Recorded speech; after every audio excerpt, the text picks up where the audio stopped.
Hey guys, wanted to go ahead and just do a really quick review of the Gerber Slim Drive. I redid this video because it was actually zooming in and out. So I will just try to do this again and go from there. I'm going to do this very fast because it's very hot today, 90 degrees right now. So let's get to it. So I bought this and it took me a long time to buy this because a lot of people were talking about the issues with the non-locking screwdriver. And I think there's actually a lot of merit to that. There's a lot of truth to that. The fact that this is non-locking really kind of sucks, but this is actually a really good tool set. So let's just go over now. There's three tools on here. There's the bit driver, there's a knife, and it is a locking knife.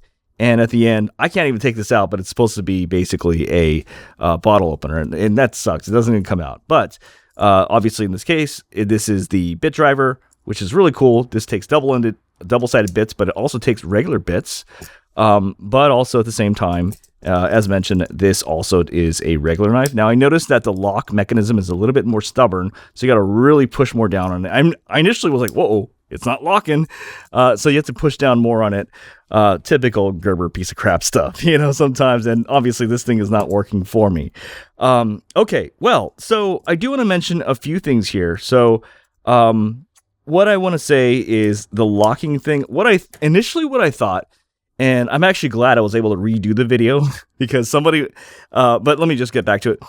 Initially, I thought it's not that bad. You can actually, because if you look here, it doesn't fold down this way. So initially in my first video, I said, it's not that bad. You could just hold on like, yes, you can go this way, or you can go this way. But then as I was thinking about it, I'm like, no, that still sucks.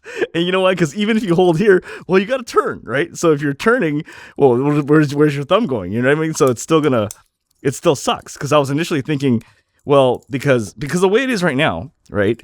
It always folds back this way, one direction, but it doesn't fold back on the other direction. So initially I was thinking, well, what if you just hold it right here? Couldn't you just use that to, but I wasn't thinking like, if it's actually screwing into something, then what happens here, right? That's a pain in the ass. It just sucks that it's not locking. Again, I'm basically preaching to the choir because everybody else has mentioned this about this. For the past 3 years that this has come out, they still haven't come out with a locking mechanism for this. And it's too bad because obviously in many accounts, this is actually a really cool tool set, really cool, really lightweight, really compact. And I would argue this is a really good tool set. So come on, Gerber, just make a locking version of this, man. But other than that, I always say this a lot. Gerber hires some of the best designers. Their stuff looks nice, but there's always shitty material and there's shitty implementation.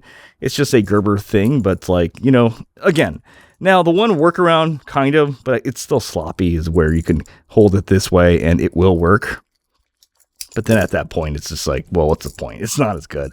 So yeah, that's my 2 cents and we'll go from there. Hopefully this is not as blurry as the other video and we'll go from there. Okay, bye.